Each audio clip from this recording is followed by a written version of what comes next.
This is Shutters Inc. with Bruce Williams and Glynn Lavender. Hi, and welcome to episode 563 of Shutters Inc. Oh, I thought you were talking to me. This is Bruce Williams from shuttersincpodcast.com, and joining me once again from Melbourne, Victoria via Skype, it is Mr. Glynn Lavender from creativephotoworkshops.com.au. How are you? See, when you say hi, like you should say, like, make it more sound like you're introducing the podcast, not just saying hi to me. Right. I wouldn't get so confused. Well, that's why I say welcome to episode blah, blah, blah. I thought you were trying to remind me what we were doing. No. Been a bit vague this week, Bruce. It probably wouldn't hurt. What are we doing? 563. What? Is it the time? Yes. I think you'll find that's 603, Bruce. They call that in time language. 563. You need to go back to school, my friend. Right. What are you talking about? Yeah. Who is this? How are you doing? Mate, I'm good. Hello, everyone. Hello, everybody. You're really loud. You're distorting. I'm loud. Why am I loud? I don't know. So what have you been up to in the last 3 weeks or however long it's been since we spoke? I don't know. Why don't you know? I'm so vague at the moment. I wouldn't know whether I was, I don't know, just where, I don't even know where I am. Right. Yeah, you have those pills that increase your intelligence. No. It's like someone gave me the opposite. Right. Yeah. Let's see, I don't know if it's been since then. I did a talk at a camera club. Right. Very well received, I might add. Was that your classic my photos are... My photos are shit, and I don't know why I bother. Yep. How'd that go over? Oh, just fantastic.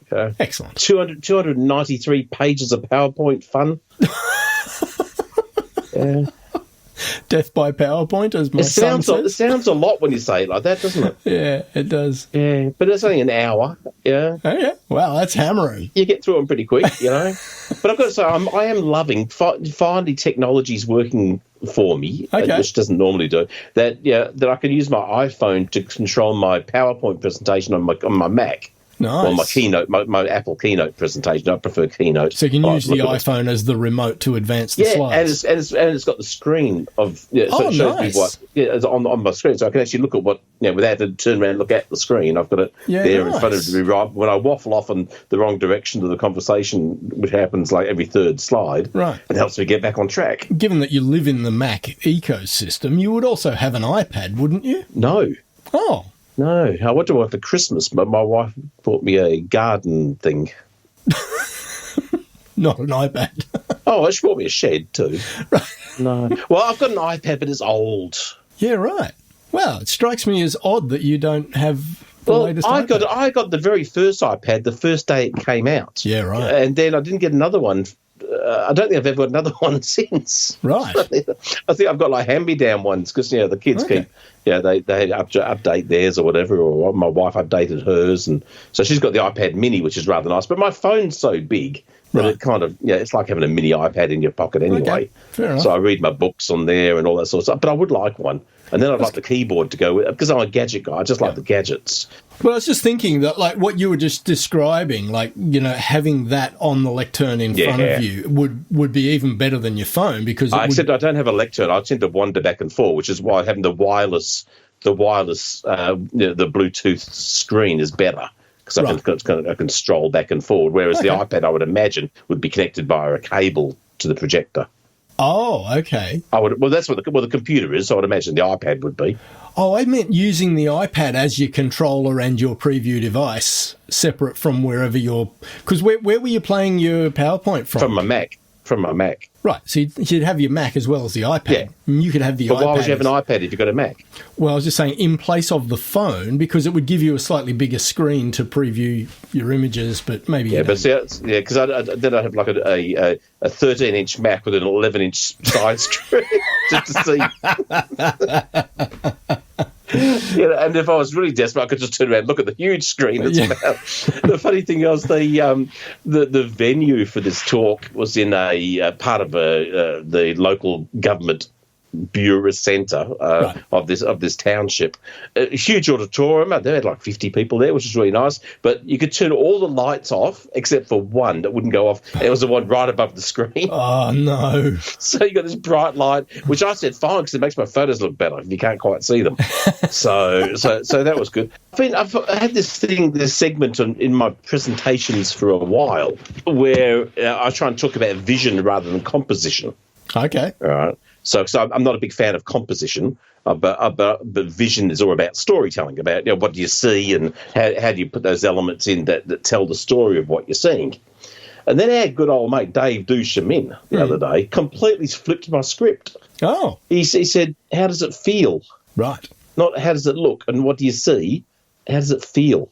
Photograph what you feel, not what you see.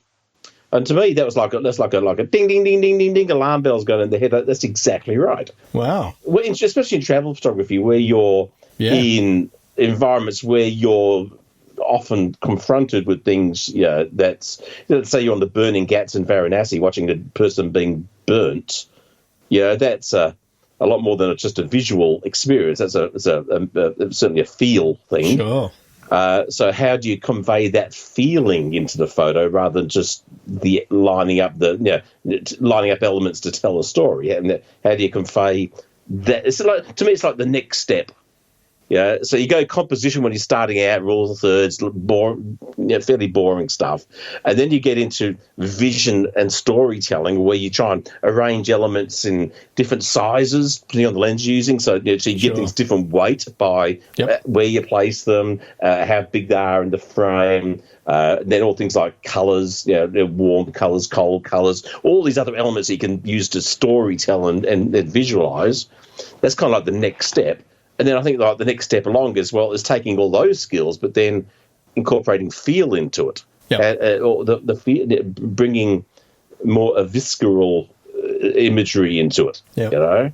Did I say visceral? That's like e-visceral. It's like the little e, like in e-tags and e-commerce. Yep. E-visceral instead of just plain old visceral, which is the old analog. That was the old analog visceral stuff, Bruce. And now we're in a digital world. That's right. So so that I thought was, and then I've been watching. If anyone's interested in travel photography, there's a guy on YouTube. I've been watching for a few years on and off. Like sometimes the algorithm will throw him up, so I'll put him on. A guy called Mitchell Kay. Okay. I think it was like the 2013 or some 20 something or other travel photographer of the year for some, I don't know what competition. So I know nothing about the guy basically. Okay. But he's a very, very good travel photographer. He spends his life traveling and shooting. And he's got some very good videos out there if anyone wants to watch some good stuff on travel. And he's actually very, very good. He reminds me of myself. It must be why I like him. No, he's got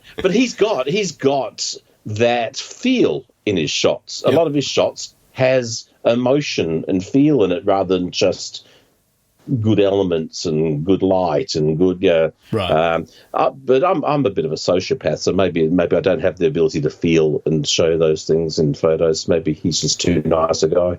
Do you think there's an element of staging the shot in his work? No, he's very. There is in mine, but not in.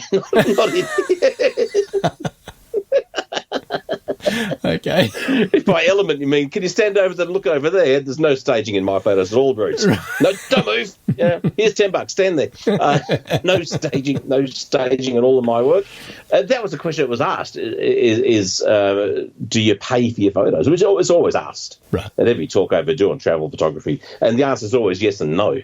Yeah. Yes. There's places where if you're running a workshop. Yeah, but if I'm going to set up lighting and teach people stuff and ask somebody to stick around for half an hour whilst all 6 people or 8 people get to shoot them, I'm going to pay them some bucks. Yeah. If I've gone into some small little town and we're randomly meeting someone, I'm not. But I always carry this little HP printer with me.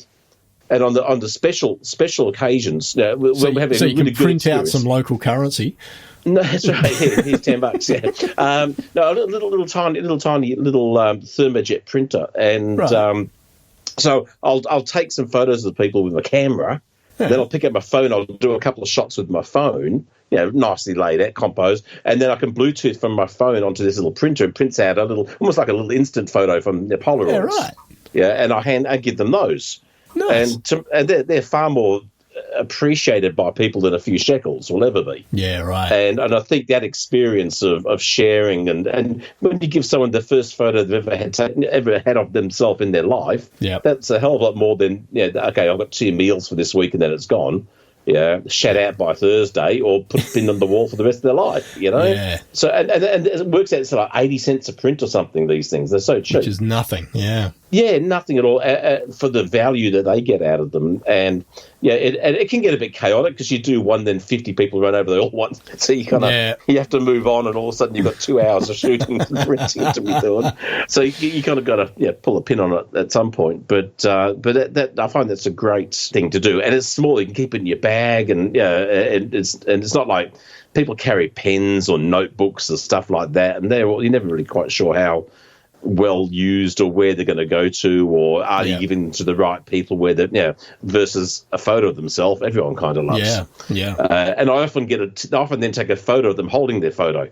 Nice, because that's really kind of cool. Or a photo of them watching it developing, because the printer goes in and out like 3 times. So it comes out and it goes in and out, and it develops each time slightly more. Oh, okay. And so they get to watch themselves develop over it. Remember, it was like the thrill of the darkroom days, and it's kind of like seeing that. So that's kind of cool. So I much prefer to do something like that. But there's always going to be people you pay for because, as I said, you're taking someone's time up. Yep. And there's some places you go to like Havana in Cuba, and you walk around the main street there, and there's a 480-year-old woman with huge cigar and bloody fruit on her head. That's her job to be paid to have a photo taken. You know, so that's just part and parcel of the currency. But as I said to the guy on the night, what I'll never do is pretend it's not. I'll pretend it's real. I'll never pretend it's real. I'll always say that's a stage shot. Yeah. Yeah, and it's a stage shot because, nothing would happen if you didn't stage it. And we do this in Myanmar. It began in Myanmar. There's 2,600 stupas and temples on this one plane. Right. 2,600, okay? Yep. All empty. So if you want a photo of a novice monk standing in front of Buddha in this temple, well, you better take one with you because there's not going to be anybody in any. Or you could go to 300 of them trying to find someone, and if you're lucky, you maybe find one person. Who knows? Yeah, right. So there's times and places where absolutely you need to stage stuff. I've just been putting some photos up tonight online on Facebook of fishermen on Inle Lake in Myanmar. Okay. And again, unless you arrange to meet them at dawn at a particular spot on the lake, there's not going to be anyone there. Yeah, so right. You're there, nothing to shoot. So you kind of have to. So it's a balance between all these things. But the 2 things I'll say though to that is I never like the photos as much as ones that happened realistically. As in moments that just happen serendipitously, or serendipitously if it's the new digital version. Those moments always feel more, and the organic ones feel more. Yeah, real. I've taken a million workshop shots. So, and whilst the photos are lovely and great, and Nat Geo type stuff, they don't have as much soul or any soul. Yeah. And that's a big difference, So you can pay people to take photos, but you don't really want to if you're going to avoid it because of that reason. I think. Yeah. It's not. Unless you can't be honest with people, and people who lie about. Mr. Wu, the famous cormorant fisherman in China. He's just came back from 3 days fishing with his cormorant. He hasn't fished for 25 years. He sat there, $40 a pop, take his photo. Yeah. So I think it's a balance. So I did that. I don't know if I talked to you since I did a one-on-one lighting event for a guy. No, I think that was coming up just after we last recorded. So we did that, and I was using the new Hobo Light Nano, which is a little You did speak about those. Yeah, if you think about like a little Hassel, looks like a bit like a little Hasselblad, the old Hasselblad cameras, a little bit, aesthetically a bit like that. Yeah. Just shooting a new model. It's called Happy. Okay. HAPI. Yeah. But Happy. The lights were really impressive. They did a really good job. Got some cool shots. So these are a battery-powered constant light or a battery-powered constant light, Yeah. Which you can put soft boxes on, or grids, or colours, or that sort of stuff. For a little Fresnel lens to focus the light if you want to, all that kind of stuff. And the great thing about teaching this wasn't so much a teaching night, but the great thing about constant light is people can see it. Yeah. Yeah, so it does work. So you can see what the shadows are doing. Yeah, exactly. Before you take the shot. How to pose person, maybe to move the light a bit first. And one of them was tricky because we're shooting down.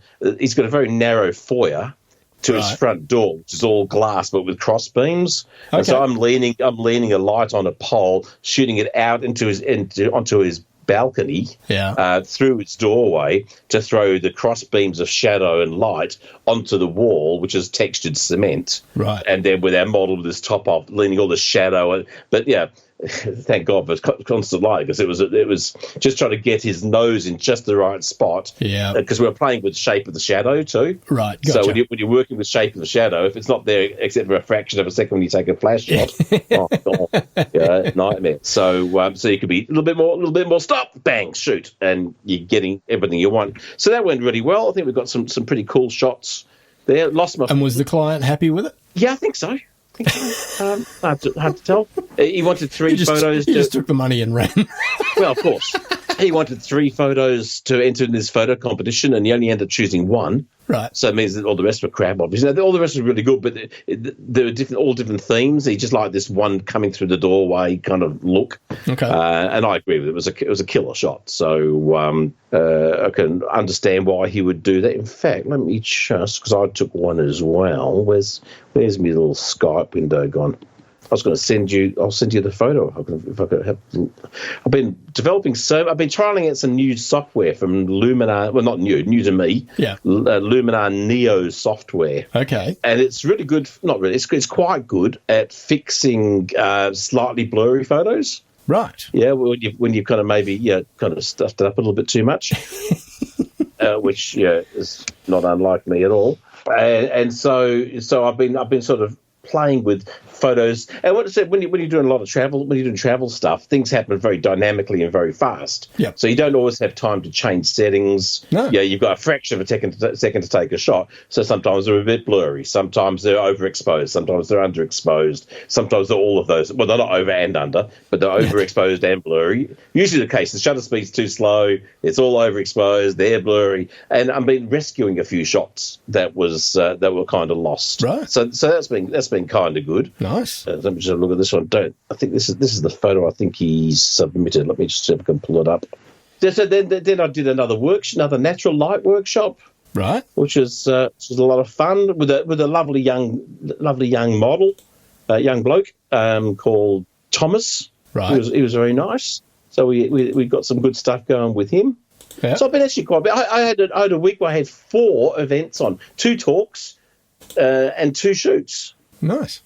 In 8 days? That's the busiest I've been since March 2020. Yeah. Really? Yeah, kind of crazy, yeah. Wow. So there's the shot. I've just sent it through. Yeah, it's a gorgeous shot.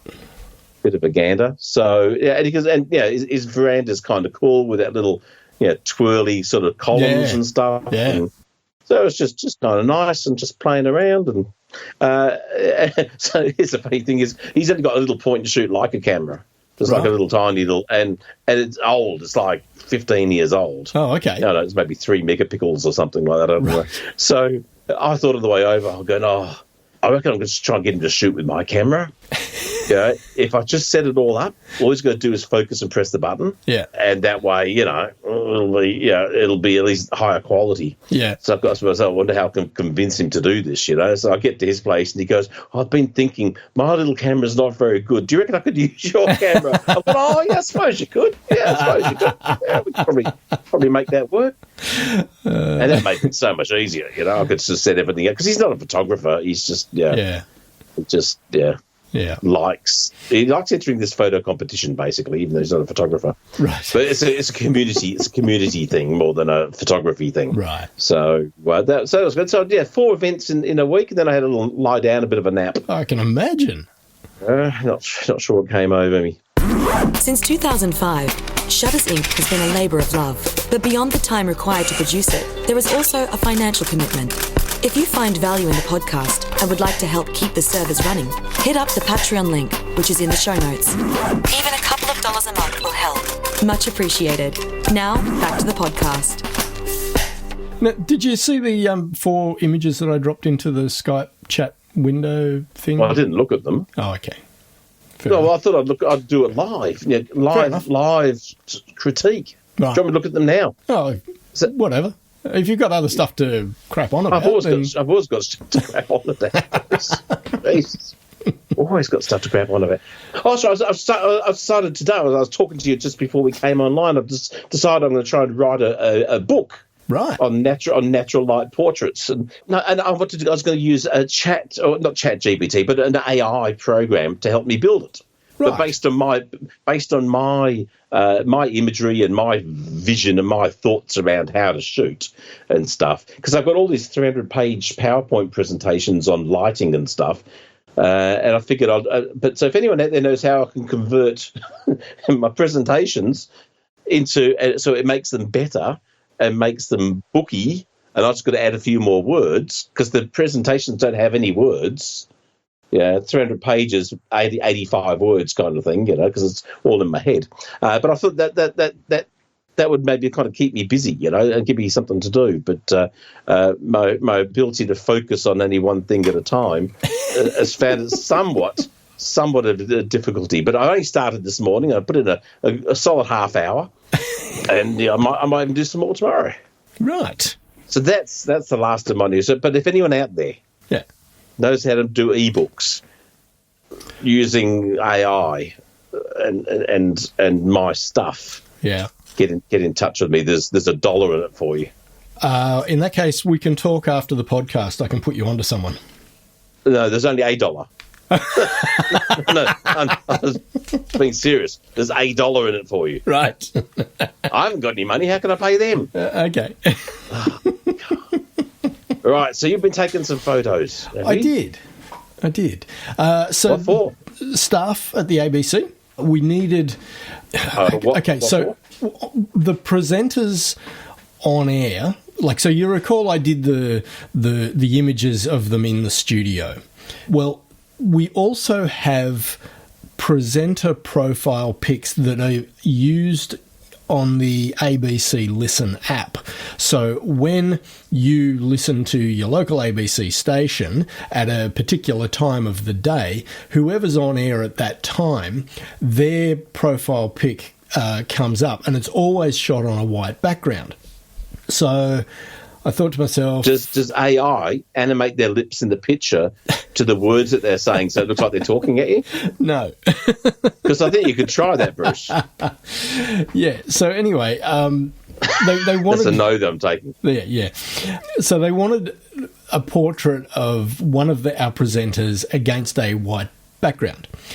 Yes. So I thought to myself, okay, where can I do that, given that we do not have a white backdrop amongst our photographic accessories at work, which seems rather bizarre. So we had a wall in the meeting room that is not white, but it's a kind of a creamy colour. Yeah. And I figured that's close enough. What I can do is throw one flash on a stand and fire it at the wall. Oh, I thought you were going to throw it at the wall, so that's not going to help.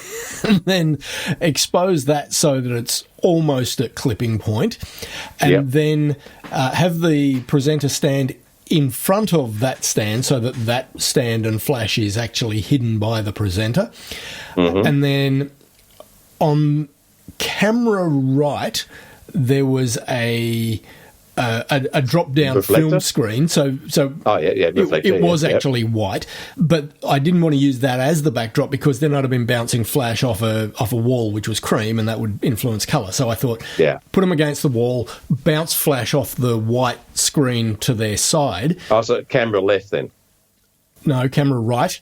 So what I did was on camera left, I had my second flash in my softbox, but firing across at a 45-degree angle, so you get a little bit of bounce coming back off that right-hand side wall. And, so dialed all that in. And once I'd got that dialed in, I basically went out and said to everyone in the office, does anyone else want a profile pic on a white backdrop, because I've got it set up at the moment. And so 3 other people went, yep, wouldn't mind that. So, yeah. Well, 3 out of 4 look really good. Right. Which one doesn't? Number 3. What's guy in the grey shirt? The skin colour looks, exposure-wise, it looks to be at least half a stop or more under compared to the other ones. Okay. Almost like something didn't fire properly. And he looks grey. The other ones have got beautiful skin tones. Yeah, even slightly reddish, I would say. In fact, in all 3 of them, but that looks healthy. Yeah, he looks, to me, he looks kind of jaundiced and a bit unwell. Yeah, right. And it's really flat too. The light on that one's really, really flat compared to the other ones. Yeah, I didn't The other notice ones are quite, yeah. So you can see that it's a little bit. So if you go through the 3, number 1, that's the best of your bunch. Yep. Exposure-wise is perfect. The lighting, yep. The little fall over. So under his left eye, you've got that lovely little shadow curve on his cheek is all there, but there's enough spill over his nose to light his eye, get the catch light. Yep. The only thing I don't like is the little hot spot just to the side of his mouth on the left. Yep. I've just got to pull that down a bit in post, right? Only because it's a bit incongruous. But exposure-wise, everything there is really, really good. Yeah. I would also on his belt. There's a little loose bit of fabric. Ah, yes. Yep. Yeah, I would clone that out. Look, they will. Oh yeah, I know, but this is just me. Yeah, they'll probably crop that out. So I can disassemble almost any photo in 0.2 of a second. This is what I have to do. But this is what I do with my own stuff. When you're shooting, you've got to be fixing all the problems. So and something like that, I would either walk up and rip it off him, or I'd fix it in post. And realistically, I'd probably just fix it in post. Mate, I didn't even see that when I was shooting. Of course not, but I would. But that's that CDO, that little bit of obsessiveness doesn't go astray sometimes. Number 2, she's got a bit of shine on her face. You can see the exposure is just a bit poppier on her face. Yep. But that could be a little to do with whatever kind of makeup she may possibly have on. Right. Okay. Now she's got on the left side of her cheek. She's also got a little bit more light. But see how it's a solid line. And it kind of shapes her face and falls into the shadow. Yep. If you know what I'm talking about. Whereas the one on the previous one, it's just a little spot. It's like a 2 centimetre spot of light, which makes it look weird. On her, it's a continuous line from the light and then shaping up the side of her mouth. Yeah. So that actually looks really good.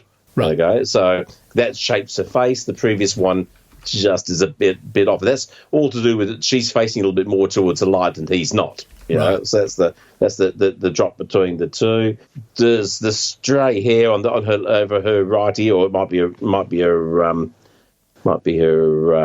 earring. I think it's hair. Yeah, I'd clean that up too. But that's lovely as well. Again, lovely exposure. The obsessive in me would delete her chain.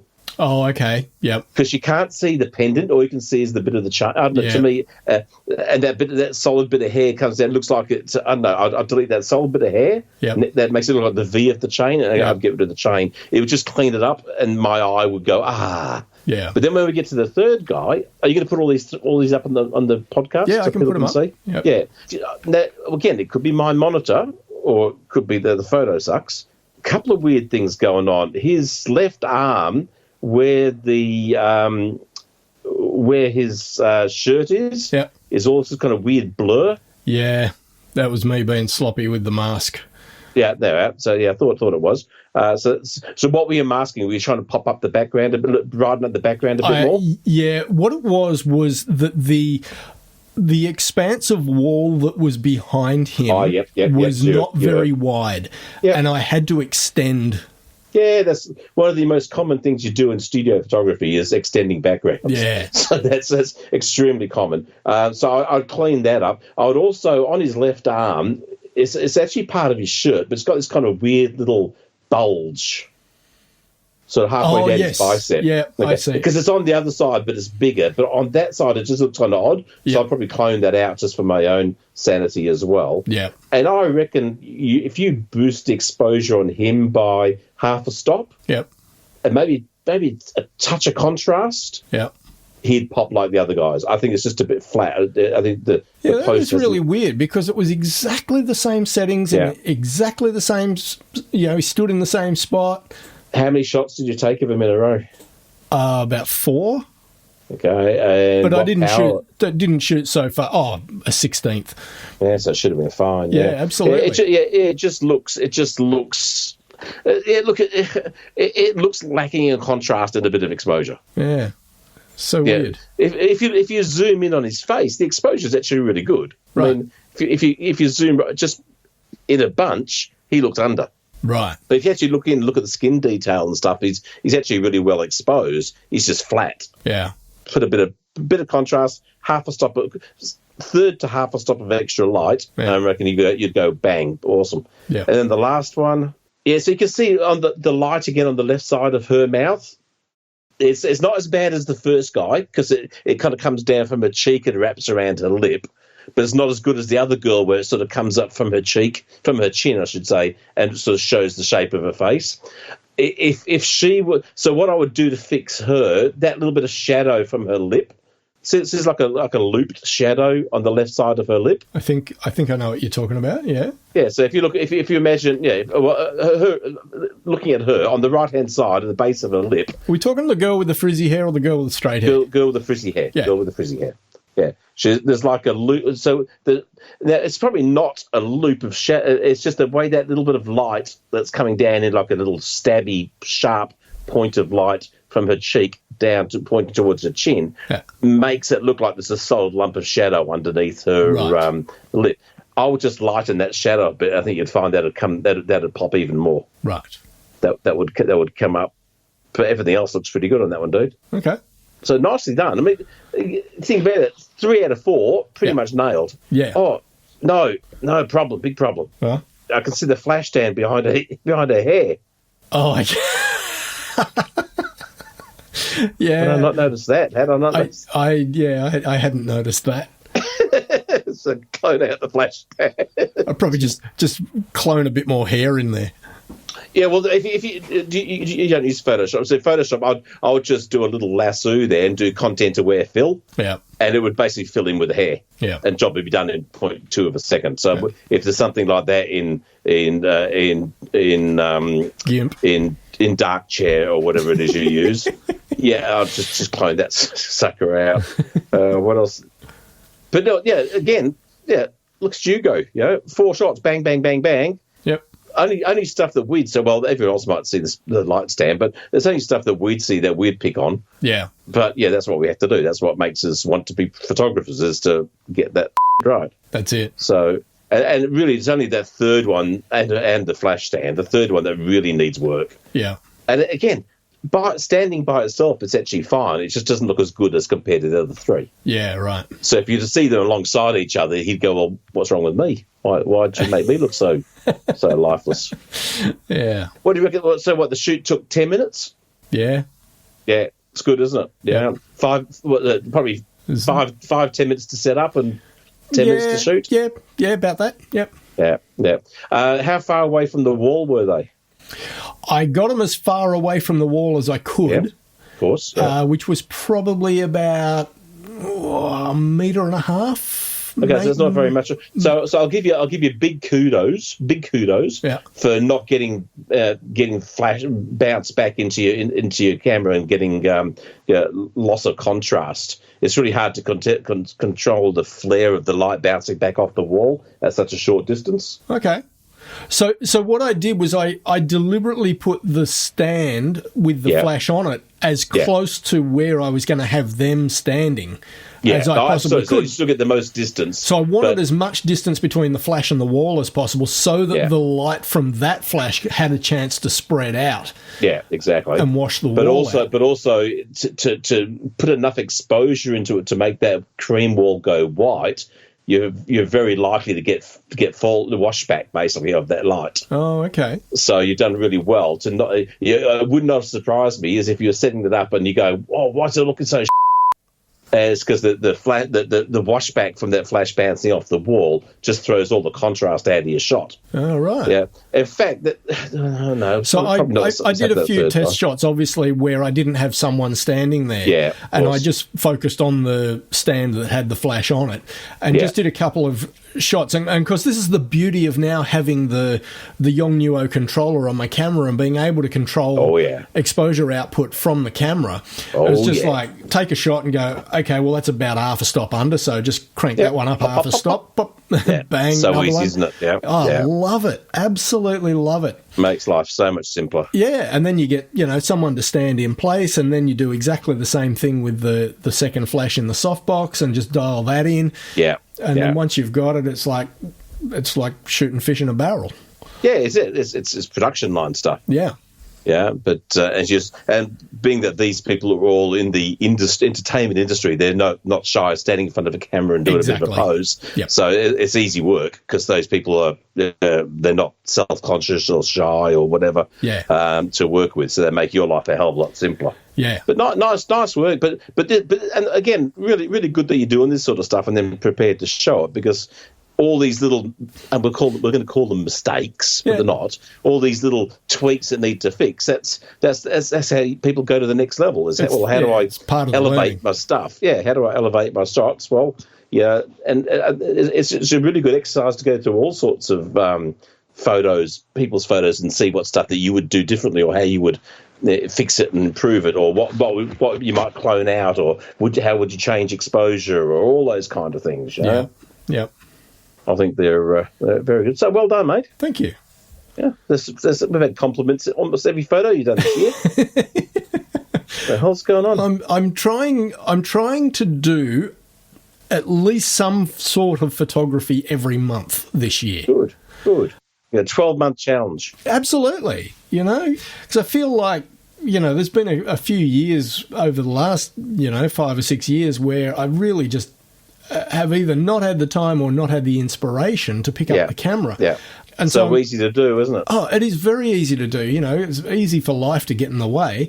And I sort of, along with my exercise goals, I sort of made it a thing that, at Christmas time, I thought, no, next year I really want to, initially, I thought to myself that I would try and organise a model shoot every month. Yeah. And I've very quickly realised that I just can't find the models that I want to work with, and that was going to be harder than I thought it would be. And you can only shoot Red Riding Hood so many times. That's exactly right. So I just thought, well, at least if I get, some kind of shoot done once a month, something that I'm, pushing. Something creative. Yeah, exactly. Something creative, Yep. So, and you're not just doing simple window light portraits. You're doing something that requires a little bit of setup, a little bit of thinking, and a bit of problem solving. And there's one of the girls in the office who wasn't there on Monday when I did these images. All right. And she saw them yesterday, and she went, "Oh my God, I'd love a portrait on a white background like that." And I said, "Well, just let me know, and I'll bring the gear in, and we'll do it." I said, "It doesn't take long to set up." Well, that's a great experience there, because you should now be able to go in and dial that same setup exactly the same. Yeah. If you remember your settings, or if you can check your exit and get it, and just go put everything in exactly the same spot and go bang in no time whatsoever. And that's so reassuring if you can do that. Yeah. Because it gives you confidence that I could do this every single time, no hassle, no worrying about. You're no longer trying stuff. Yeah. You're now shooting. Yeah. Which is a big difference. You're not trying to make light look good and trying to get the background white and trying to. You actually just bang. I'm just a pro shooter. You know. Yeah. So it's actually a really good thing that she wasn't there that day, Bruce. Yes, because it'll be great for you. So here's the thing. Here's the next challenge for you. Don't let her set the date. No, I'm serious. You say, look, I'm bringing my gear in next blah blah or next blah blah, which suits you better.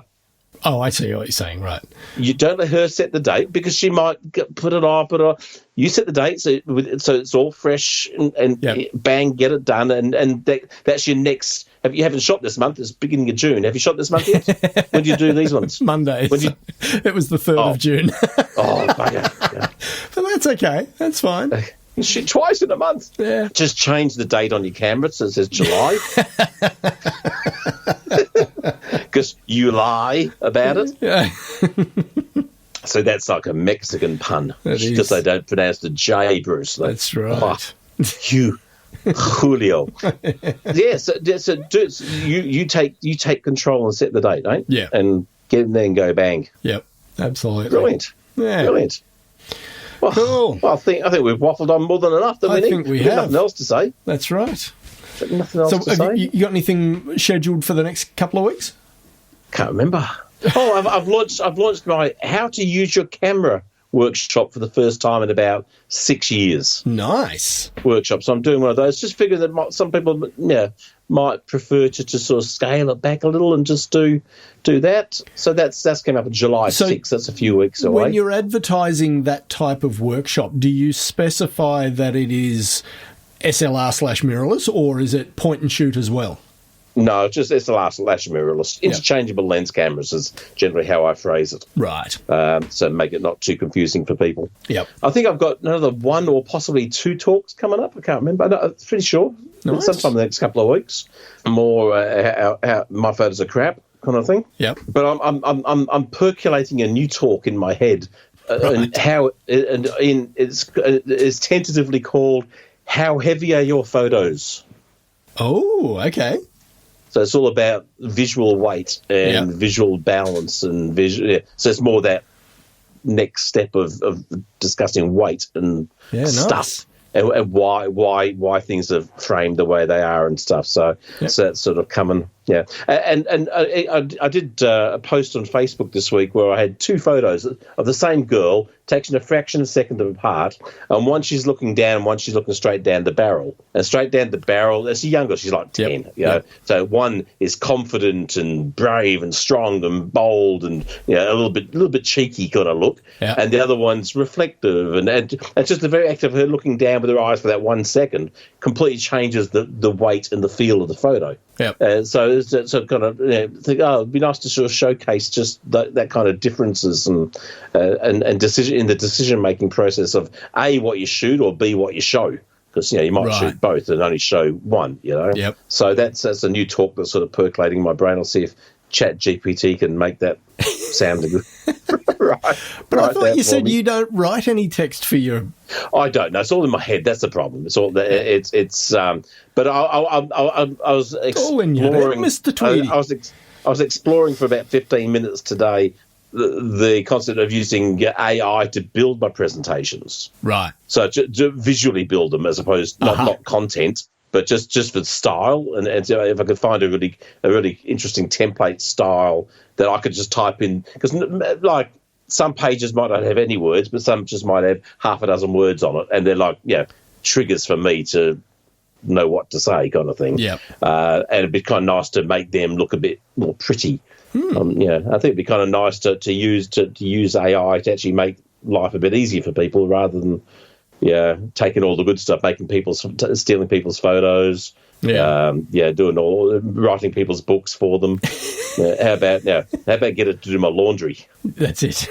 To get it to mow my bloody lawn, because it's growing fast down here, Bruce. It's sunshine then rain, sunshine then rain, sunshine then continually. You can almost hear the grass creaking at night as it's growing. Yeah, right. Wow. It's growing about 8 inches a week at the moment. Wow. 8 inches a week. Mine has absolutely gone to sleep for the winter. We've been having 20-odd degree days down here. Wow. So it's all been very lovely. We're in Newcastle today. It was like 14 and a half. Man. But no, I have not mowed my lawn in about six or 7 weeks. Oh, I haven't either. My grass is 4.5 foot tall. But I can still hear it growing. Yeah, I know. I'll know it's time to mow it when the youngest kid can't be seen anymore when I'm walking through it. I can still see shoulders and a head. Right. Yeah, she's about 5 foot. So, that's enough of that silly. Awesome. All right, mate. Will you look after yourself? Absolutely. Good talking to everybody. You too. Take care. Talk to you in a couple of weeks. You will. See ya. Bye. You've been listening to Shutters Inc. For questions, comments, and feedback, email theboys@shuttersincpodcast.com.